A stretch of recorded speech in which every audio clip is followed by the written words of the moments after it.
introduce my business partner and friend for the first talk, Ray Waldrup.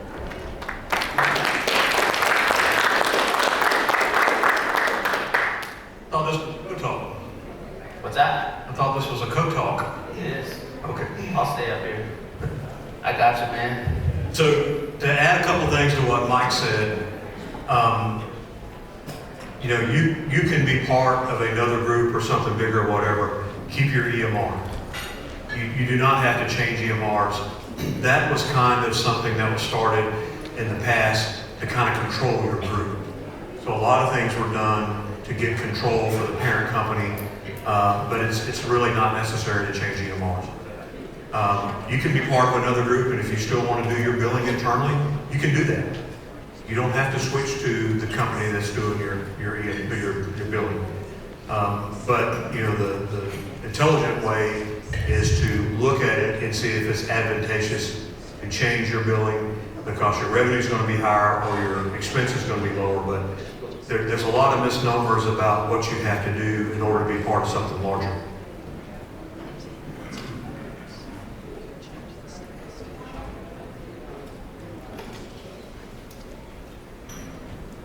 If this one's blank on the right.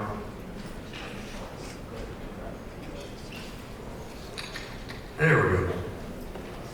So, Mike and I have spent a big part of our careers working for larger groups that aggregated other groups in.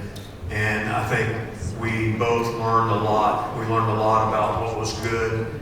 We learned what was bad. We learned what worked, what didn't work. But I think the core principle of the thing that Mike and I really learned and we thought was going to be the foundation of what we did was transparency. There's not a lot of transparency going on in some of these other groups. You guys know it, we know it. We won't really talk about it a whole lot, but anything that we do, the foundation is going to be on transparency. You'll be able to see any and everything, every report, every document, every financial statement, all that will be totally transparent. Most problems in healthcare were intentionally misaligned, and that's something we kind of talked about. Our true goal here is to get everybody aligned, everybody rolling the same way. You may do things differently in your office than another office does. That's all great. We had some conversation with Dr. Parrish yesterday about the hours and stuff he wanted to work. To me, that's a local decision. That's up to you. When you start putting so many rules on how everybody needs to do things, that's when things get misaligned. So really in this, there's two things you have to be if you look at doing something on a larger scale. You have to be clinically integrated and you have to be financially integrated. And there's two ways to integrate. There's one as an MSO or MSA under a larger company, which is a management services agreement or through a management services organization. And so what that allows you to do is to get some scale at different levels and take advantages of aggregation. What it doesn't allow you to do is to negotiate contracts together. You can't share DHS services, so if you don't have a lab and the parent company has a lab, you cannot use that lab and get revenue from that because you're not integrated under a TIN or a 75% TIN, and we'll kind of get into that in another talk later. So, you can even be one TIN, but only for 6 or 7 insurance companies and still pass the anti-kickback regulations. That's what that is, STAR law. So there's some misnomers about that also. But what you can do is you can aggregate rebates under both of those. The MSO model goes a little more towards you have to have the MSO has to have some management control of your office. They have to have some financial control, doing the P&Ls. They have to be on your management board. One member does. And so if you've got 3 members on your management board and you guys have an employee that you want to hire and we have a management meeting if two of you are on it and one of us, and then if you say, well, we want to hire this person, you two are going to hire them, we can't come in and say no. And we're not going to tell a local office, no, you can't hire that person. That's not what it's about. What it's about is you sitting down and saying, okay, we need to buy a new x-ray machine or whatever. Let's look at it. Let's look at the economics. Let's make sure it's going to work. How we're going to negotiate the price. Those are the management kind of decisions that we like being involved in. Who you hire and all that stuff is really up to you. Now, you may ask us for our opinion and we'll say, well, we don't like this person or we do like this person for these reasons, but ultimately that's your decision. So again, we talk about transparency being our core principle. We just talked about a little bit of how we, structure partnerships. So again, let's go back and the three ways that we had the three groups up here yesterday. We partner with all three of those in a different way. We're going to launch a new partnership now that you'll learn in a few minutes. So we're going to have 5 different ways that you can partner with us and with a new super group that's being launched. So you don't have to be all in on the TIN. You don't have to let us do everything. You kind of pick and choose what you want, and kind of what I've liked to do, have done in the past. I've had some groups come in and be all in at one time. That's up to them. But I do like building the relationship, and I'll use Brian Kerouac as an example. We started doing his P&Ls, then we started doing his billing, then we started doing House RX, then we started doing contract negotiation. Even though we had a really good relationship up front, he had a lot of allegiance to employees that had been there a long time, but once he realized that they were not performing, that kind of shifted, and so our relationship grew in a very positive way.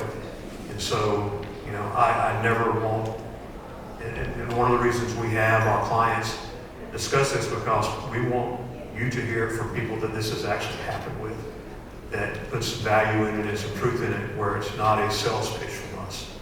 I hate being a salesperson, and many of you that know me, I've always said, don't take it from me. Let me give you a list of people to call, and you call them. Right, Crystal?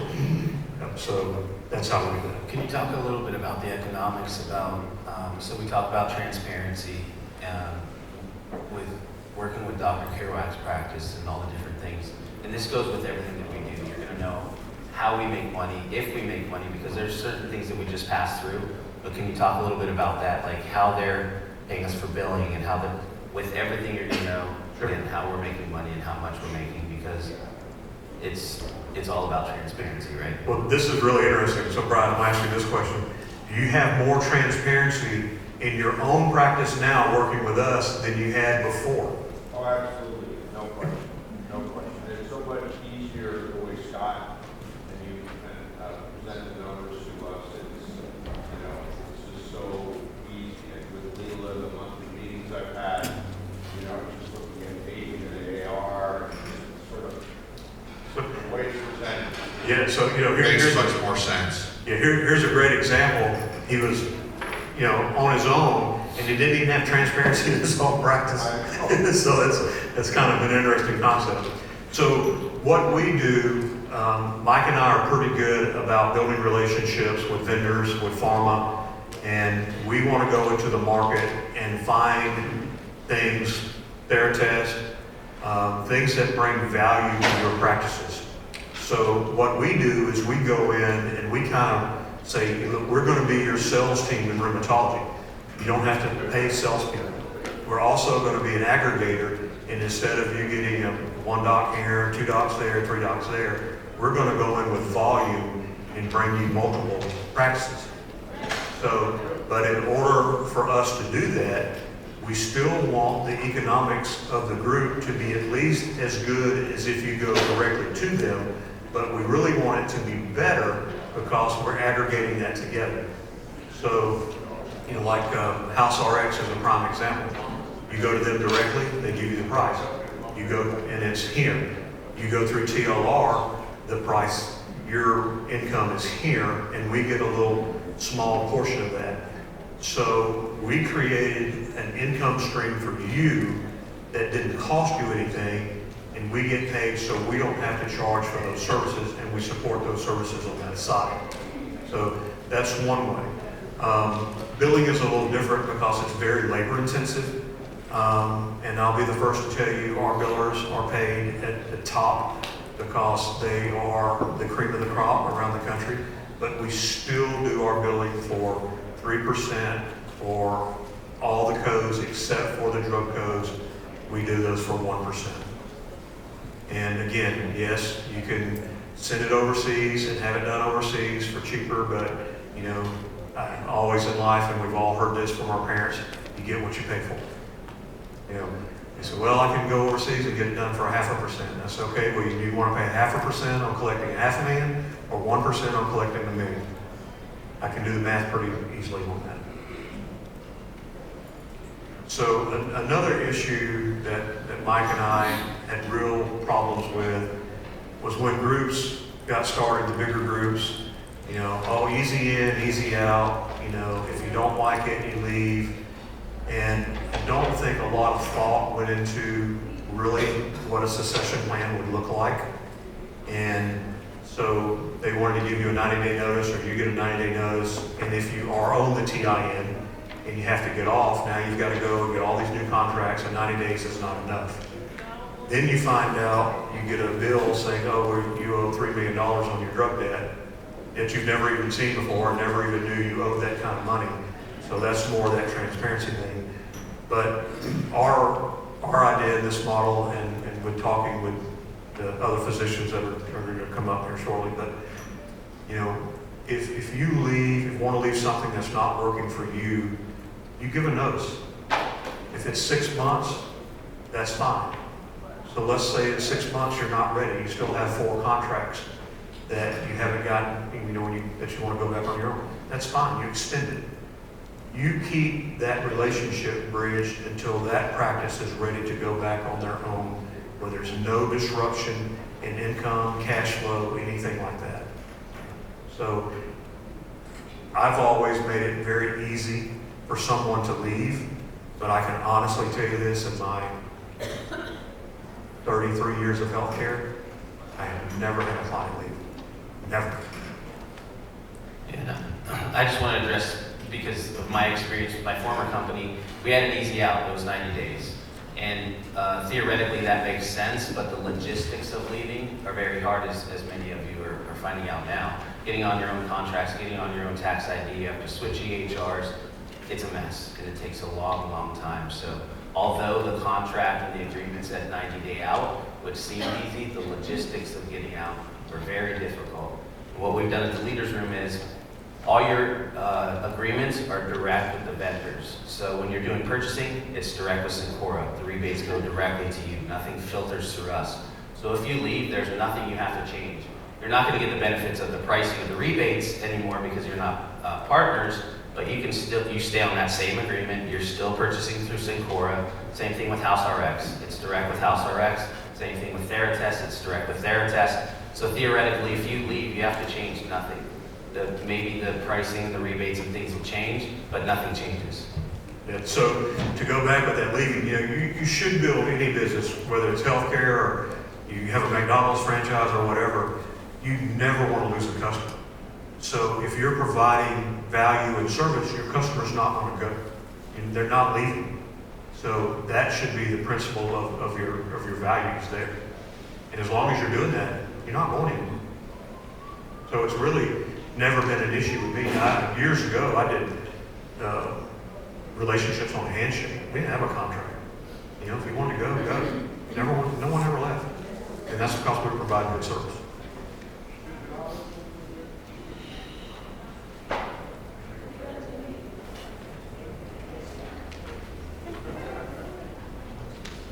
Okay.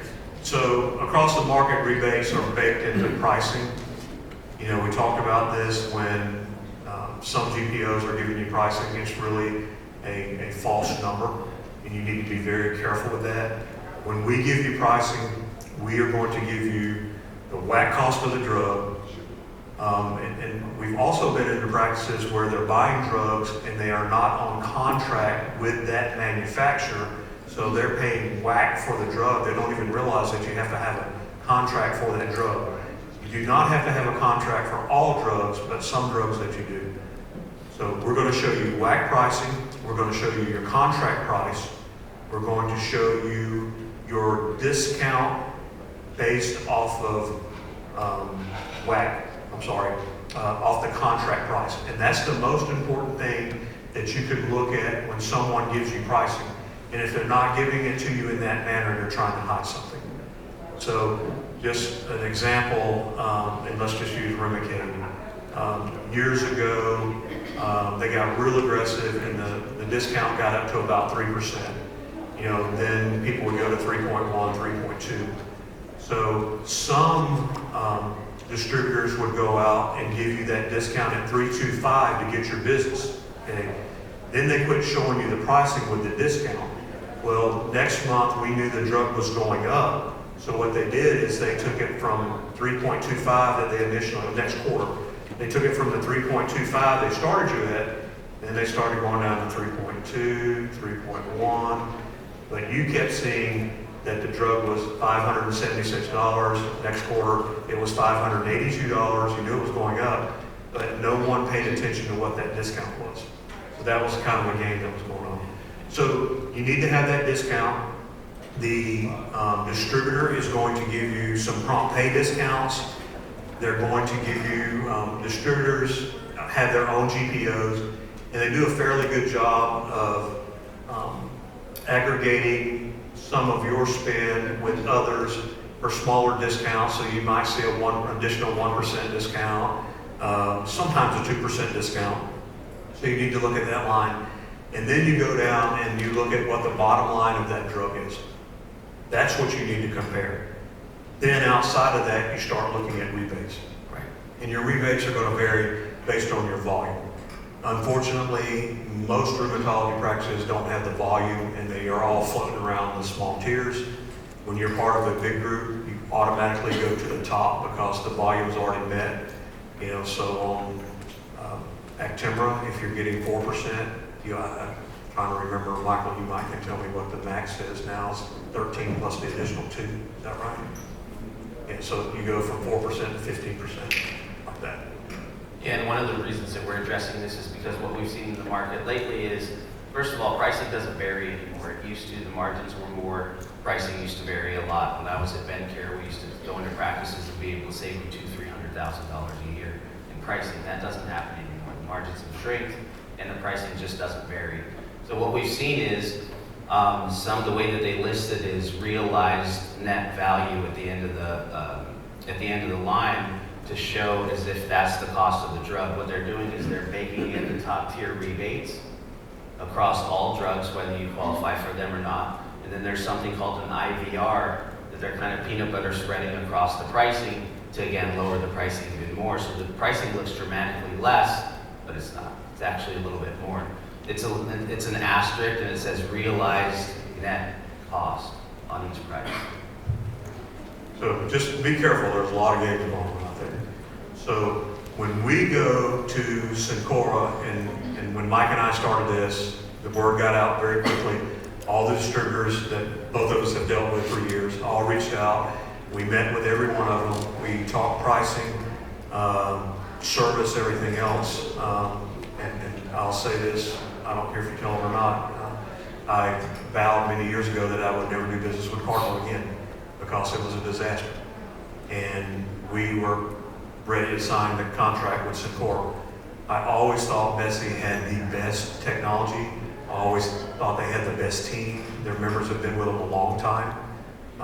The service with them has always been great. If they make a mistake, they own up and handle it.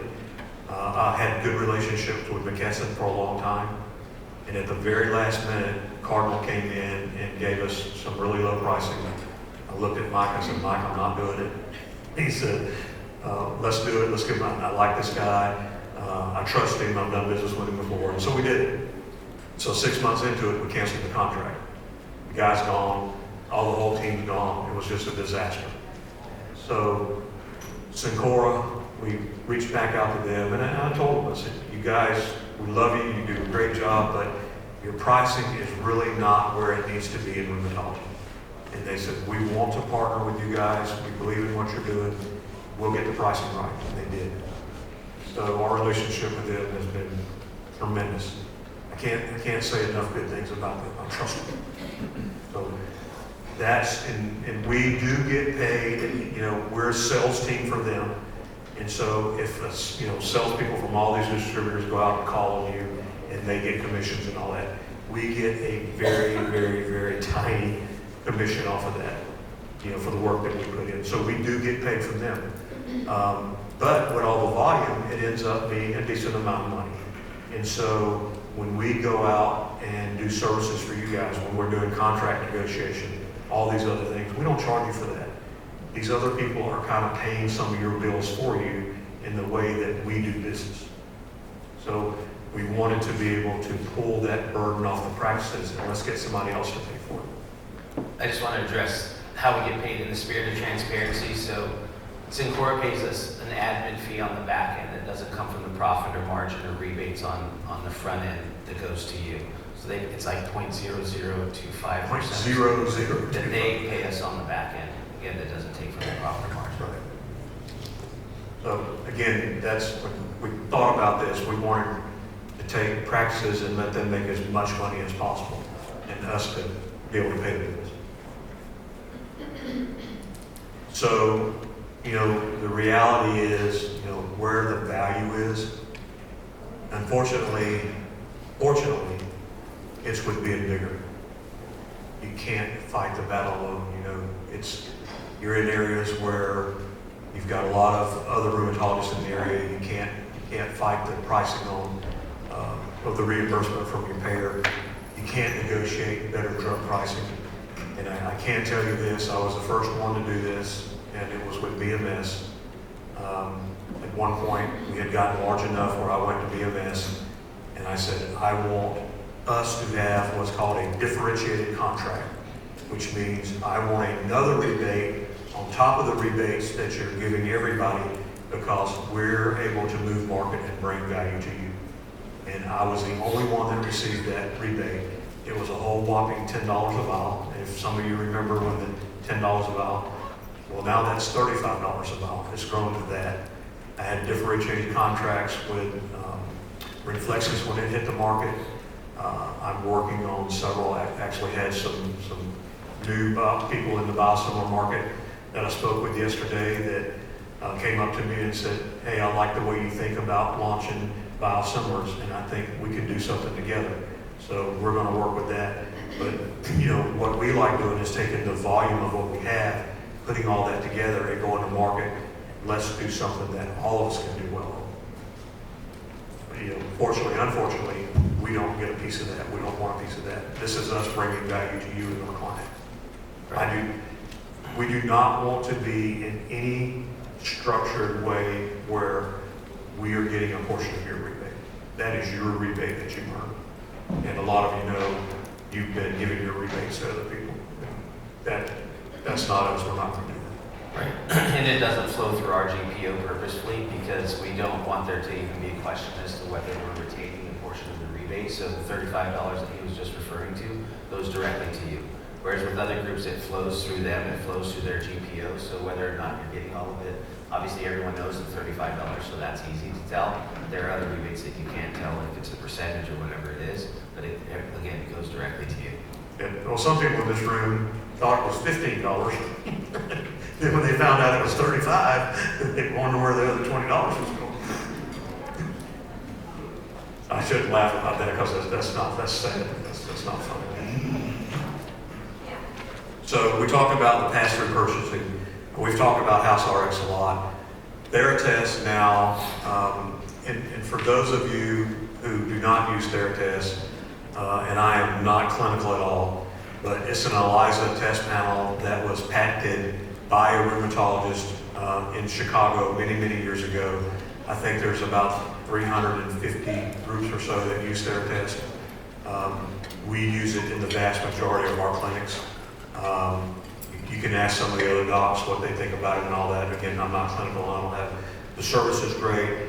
It's so nice being able to have your patient get all their services done in the practice.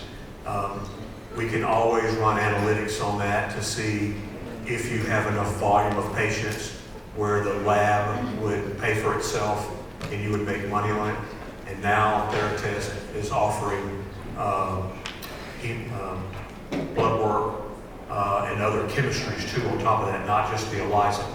The great thing is they supply all the equipment for free. Not really free, but it's free. You just have to buy the reagents from them. And so the profit margin on it is really good. And over the years, it's been somewhere around 50%. And I'm going to pick on Brian again because Brian has a lab in his office. Oh, there he is.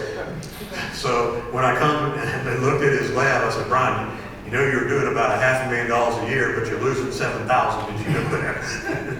And so it's a long story, but we're going to relook at that and tweak some things now. But it really brings great value to your patients, and it brings money to your practice. And now we have really got to look at everything that we let get out of a practice and someone else makes money on your patient. We got to figure out how to get that into practice.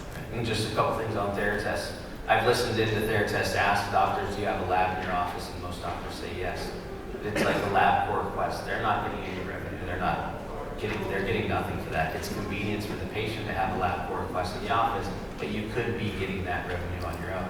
Second thing is, a lot of physicians have tried lab in the past and lost a lot of money, so they've got a bad taste in their mouth about it. Theranos is going to make sure that you're going to make profit. They're not going to put in all their equipment if you're going to lose money. So they're going to make sure that you're going to make money before they put in their equipment. So the other thing too is we only want to process about 60 labs, you know, the high frequency labs that you do. Everything else we want to send to Quest or LabCorp. My relationship with Quest is a lot better than it is with LabCorp. I just had better service over the years. But what we also do is, so we have Quest, they have a lab in the office, and because rheumatologists pull more drugs than any other patient, they can live just off the things that we're not doing, and so they pay for the phlebotomist. Now, they will charge us a draw fee of $3 or whatever that is. It's really nominal compared to having to put the lab in there, have all the equipment, have the centrifuge, have the people doing it. You know, then when your lab person that's on your payroll's out, how you're going to put that other person in because you only need one phlebotomist who's going to, you know, fill him in. So they take care of all that. And we do pay them. We don't charge them for rent in there, but that's kind of a way that it works for everybody. Before we move on, can I just address one thing with HouseRx? Because it's important, and I want you to comment on it too. So at BenCare, we tried to do MID years ago. It's called White Glove RX. What we found out was that we were able to fill the first 1 or 2 scripts, but then it went to the required pharmacy. We lost a bunch of money. We had to shut it down. A lot of doctors lost money because they bought the equipment. So that's been the experience, and some of the distributors are doing it as well. We're not aware of any others that are really doing it well that have the contracts. HouseRx has the contracts, and again, like Theranos, they're going to do a pro forma and make sure that you're going to make money and turn a profit before they put in all their equipment, because they actually have the contracts. So they, with every practice that we put in HouseRx, they've done well with, because they actually have the contracts and they continue to fill the scripts. Yeah, remember Ogie, who's the CEO and founder of HouseRx, was one of the founders of Flatiron, which was a software company in oncology. He's a brilliant guy, and they are using a lot of AI to get a lot of these things processed. It's working well, and it's funny when they go out into the market. McKesson's pushing their MID pretty hard. I mean, Syncora has an MID also. The problem is when you have your own MID, you have to have your own employees. You've got to have the software. You've got to have the contracts with the pharma companies. You've got to have the contracts with the payer because it's not medical, it's pharma. It's very different. And so with HouseRx's volume, they're able to go in and have better contracts. So Britt and I have talked about, okay, what if we bring our own MID in and do it ourselves? And we're looking at the numbers, and I'm going, we're both going, there's no way, as smooth as it runs, we don't do anything that we would risk that volume dropping. And I don't even know if we would make any more money because their pricing and stuff is better because of their volume. So, you know, listen, if I thought I could make more money on it, we could make more money on it, we would be all over it. But I mean, our deal with them is just so good. So, you know, it's not every time everything has to be done in your office and done by you. It's what kind of deal can you put together with an outside vendor to make it work? And that's what we've been able to do with them. And one last thing I want to say about those partnerships, and this goes with all partnerships. So like with House RX, we've told Syncora, if you're able to do it and we see it's going well in a rheumatology office, we're happy to do it with you. We have exclusivity with nobody. Our main concern is, does it bring value to our practices? So if another company brings value to our practices, we're going to partner with them, and our partners know it. So they're going to continue to bring us the value because we've signed no exclusive deal with any partner. Our main concern is bringing the most value to our practices, so that's who we're partnered with. Yeah, and our clients will tell you we are relentless in looking for new product and negotiating that deal on that product. And then once we get it up and running, a lot of times when they come in and start a new initiative, they don't know if you're all talk and you're going to perform or not. So we let that slide a little bit up front. We'll negotiate the best deal, and then when the numbers are really good and a lot better than they thought, then we go back and renegotiate. Because now we've got something we can negotiate. It's not all talk anymore. It's real money that they can quantify. So the next real partnership for us is going to be, we have a company called Licensed. It was started by 3 physicians who are also very techie, and their family's techie. And they're in California, Silicon Valley, brilliant guys. They wanted to be here so bad, and I wanted them to be here, but they had 2 conferences that they were already doing and just couldn't make it. They gave me some videos that we're going to play and show, but I just think now that we can start looking at every scenario where we have human error in our offices. I think we talked a little bit about having a call center, and a call center with a virtual assistant that's AI is just unbelievable. You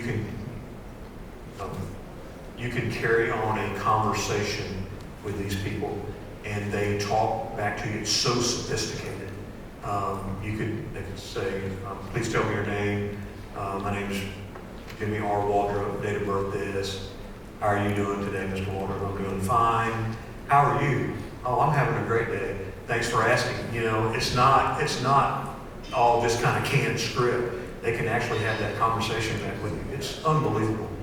But we are looking at places like we were talking about yesterday when Brian was finding out that the diagnosis code that he was using for ultrasound for 20 years, he was not getting paid on it and didn't know. So we can take this automation and do the same types of things with it. The really cool thing is this company has a patented technology that they can interface with any EMR without having an API connection to your EMR. And if any of you know what an API connection is, especially if you have it with NextGen, it's going to take you 2-3 months to get your API connection. The vendor has to pay them a fee, and then every month you have to pay a support fee on top of that. And we have some practices that have 4, 5, 6 APIs, and all of a sudden you look and we're paying $2,000 a month to support this API connection. All of that goes away. No API connections needed. And the most important thing to me is we'll be able to develop a suite of services that all talk to each other. So we don't have to have one AI tool from one individual and one from another. These people have and you can go to Eliza.com. They have a suite of services already.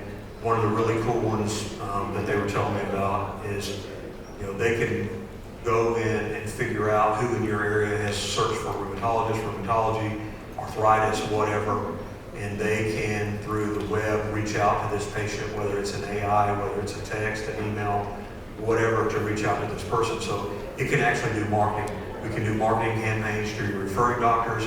We can set up how new patient referrals are coming in, let AI handle all of it, get it through quicker. And again, if AI fails at some point, we can say, I need to escalate, this to my supervisor. My supervisor will call you back in a designated time period or whatever. But I don't even see that happening much anymore because it's really that good. But the tools that we can develop from this are limitless. And so when people start having ideas, hey, can we look at AI to solve this issue and all that, we want to look at that. Because it just thinks quicker and faster and virtually no errors on their end. So I'm extremely excited about AI. And so is Scott, as you can probably tell. I'm very technology forward, and I think if we don't do it, our expenses are going to be so high that we're going to be in trouble.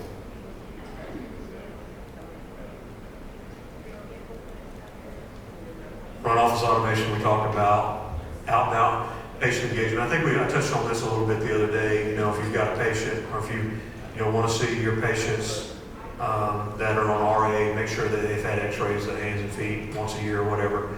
We can do all kinds of outreach. We can make sure that we can run a report that says find any patient over a certain age that's female or male or whatever that needs a DEXA scan. And I think the criteria is different for the sexes, but we can send that out. So we can use AI to go out and find patients to fill your schedule up if we're having problems in your schedule. We can also use AI.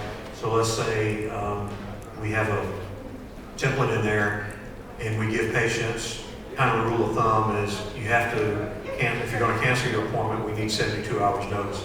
Well, when we get that cancellation, then AI can go through there and find a replacement patient, send them a message, a text, a call or whatever, and find somebody to go into that slot.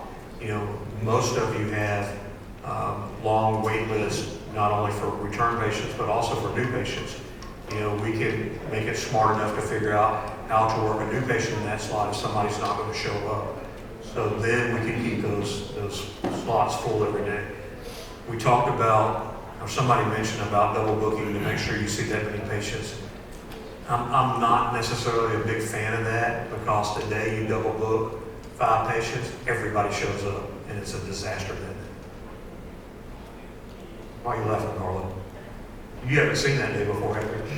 Well, I'd like to they always remember the days where everyone showed, which is rare, but I can't get that out of the decision said that they focused on the one day that it did happen, and 5 days that I had empty slots. Very frustrating. Yeah, well, they don't have to deal with all the patients in the waiting room raising cane because running behind, because you're seeing everybody, on double booking and all that. Because when they get back to the doctor, it's always, how you doing, and it's so good to see you, blah, blah, blah. And they never say anything bad to the doctor, but they wear out the front desk. When you think about AI, basically the synopsis of it is, and it's a little scary to be honest, but it can do anything a human can do behind a computer with unlimited number of steps, unlimited number of if-then scenarios. And it learns along the way across multiple systems. So we want to get to the point too, and I think some of the EMRs now, you can send text message. I think Instamed, Leela, can we do all statements now through Instamed and not do paper statements anymore? If the patient signs up. If the patient signs up? If the patient signs up for paperless statements. Yeah, so, it would be nice that when we're posting the payment and the patient has a $16 balance after that AI goes through and sends that patient a text and says you owe $16.02, your insurance company's paid, click this to pay it. We get paid right then. And then take the statement fiasco out because, we can look at anybody's EMR and we can find patients that have received 47 statements and they have a $14 balance. So that's cost you about $70 worth of time and everything else to try to collect your $14. So now we're looking for every nickel and dime, which we used to look for dollars, and now we just want to really get down and drill it down. So that's another great area that we could use it for.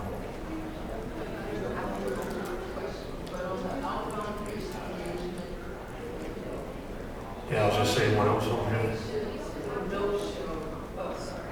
So I periodically get bit sort of beat up about we need to be charging for no-shows. The physicians tell me I need to train the patients that if they don't show, there's a consequence. But I'm interested in how you all feel about that. Should we be charging for no-shows? And a lot of them end up in my AR. So the best solution for that is, number one, let your doctor go work the front desk one morning and see what's, no, I'm just kidding. So, you know, if you send the patient a bill for no showing, they're not going to pay it. Okay, you're wasting your time. What you can do, though, is you track these patients, and you have a rule. You get 3 no-shows a year, you're out. Done. We don't see you anymore. Unless you pay your fee, then we will schedule you a new appointment. If they don't pay it, you don't see them. You know, physicians have to understand, if a patient's not paying, not showing, if they're not showing, they're not paying either. And every patient is not a good patient. And so you have to train your patients. And one thing through the triage that I always taught MAs, you know, hi, Ms. Jones, Dr. Paris is going to draw some labs on you today. We're going to do some x-rays. We're going to write you a script for your drugs for 90 days, okay? That means you have to show up for your next appointment within 90 days. If you do not show up, then we are going to make you an appointment as quick as we can. If it's 10 days, we're going to write you another script for 10 days worth of drug until you show up. Because what happens is they miss the appointment, and half of your phone call returns are drug refill requests because they missed their appointment. And what do? Y'all give them another 90 days. Okay? Then they miss that appointment. You know, so you have to remember, your patients are like your children. They will do what you enable them to do. But if you lay the law down in a very nice way, but tell them, we're going to run your labs. If Dr. Paris sees something in your labs that he thinks is abnormal, we will call you. If you don't hear from us, we will go over your labs. It means everything's good. He didn't see anything. We'll go over your labs at your next meeting. Because I promise you, I can go into any office, I can listen to the recordings, or I can listen to the phone calls. People got their lab. Ms. Jones doesn't have anything to do. She wants to talk to somebody about her calcium or whatever it is that's slightly elevated. That means nothing, you know. But she's going to tie up somebody's 40 minutes talking about that. So, but we've enabled that behavior. And I'm not saying that that patient doesn't need to be able to talk to someone, but we can, if it's that urgent, we can make an appointment and have her come in. But we can talk to her about that on her next visit. I just wanted to add, one of our physicians, Dr. Samaker, if you miss 2 appointments, your 3rd appointment is next to someone else's appointment, because your probability of showing is kind of low, so that if the patient shows, you missed the past 2, we'll see you, but you may have to wait longer. But it is a real issue. The number of no-shows is just problematic for me. Well, and not picking on you or anything, but it's probably because you guys are nice and you've enabled your patient to behave that way.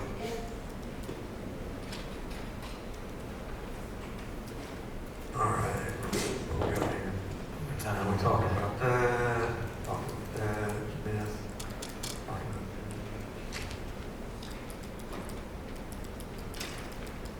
So the way we've structured how we get paid and things like that means more revenue in your pockets, and that was our ultimate goal. It's kind of like when you just engage with TLR, you get some group benefits without really being in a group. You know, so that's kind of the entry level. If you want to go to something higher than that, which we're going to talk about in a future talk here shortly this morning, you know, you can go to the next level, and if you want to go higher than that, you can go to the next level. But our whole mindset in all this is when you win, we win. And we want to be able to win together. If we win and you don't win, that's not good. If pharma wins and we don't win, whoever our partner is in this, we want it to be a kind of a 3-legged stool. All 3 legs have got to win in the partnership, and if one leg doesn't win, the stool falls over. So it's not a good partnership. You know, our commitment to you is to give you group level access advantages transparently, no constraints, no BS. it is what it is, and do a good job, and that's our commitment. All right, any questions on that? We were only 5 minutes over, that's awesome. Is it? Yeah. Crystal? I had a question about your AI slide. So you were describing many benefits that AI can provide to an office, and that's great. With those services that you described, like the different aspects, are they all coming through that ELISA program, or things that, like, that's what you're planning to develop, or how do you? So they're building this platform strictly for us. We have an agreement where no one can use it in rheumatology without going through TLR because we're investing money in this. And so we have control of it. When we want to, it's just like having NextGen and you want to change a template. You know what it's like trying to get that template changed. When we're paying them to do it and we want to change something, we get it changed. So that's why we want to be in control of it. Because we're pretty out of the box thinkers about a lot of things. I think we're way ahead of a lot of people, and we want it to be extremely dynamic. And I got really excited, and I was holding my breath and crossing my fingers about the whole EMR. So I'm an Epic community partner, and that has been, again, this idea of not using an API integration sounds really, really good. So if Epic is on that list, I need to talk to you guys. Anything else? All right. Oh, do we have one more? Thank you. Thank you so much.